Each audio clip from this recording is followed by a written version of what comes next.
Hi hello नमस्कार. तर पुन्हा एकदा काजल क्रिएशन या यूट्यूब चॅनलवरती मी काजल तुमचं अगदी मनापासून.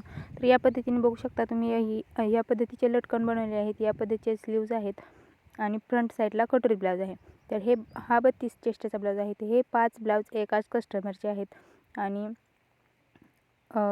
मी 1-2 दिवसामध्ये हे 5 ब्लाऊज स्टिच केलेले आहेत. तर हा आहे दुसरा ब्लाऊज. तर याचे स्लीव्ज जे आहेत त्या एल्बो स्लीव्ज होत्या. त्यानंतर हा तिसरा ब्लाऊज. तर हा देखील पफ स्लीव्जच आहेत आणि कटोरी ब्लाऊजच आहेत. ह्या कस्टमरचे सर्व ब्लाऊज कटोरी ब्लाऊजच आहेत. तर याला पानगळा असा मी या पद्धतीने स्टिच केलेला आहे आणि स्लीव्ज ज्या आहेत त्या पफ स्लीव्ज दिलेल्या आहेत. तर पाहू शकता तुम्ही फ्रंट बॅक दोन्ही साईड मी दाखवत आहे. तर याला देखील मी पानगळाच यूज केलेला आहे आणि स्लीव्ज ज्या आहेत त्या पफ स्लीव्जच आहेत. तर हे व्हिडिओ तुम्हाला कसे वाटले हे कमेंट करून मला नक्की सांगा. पुन्हा भेटूयात असेच एका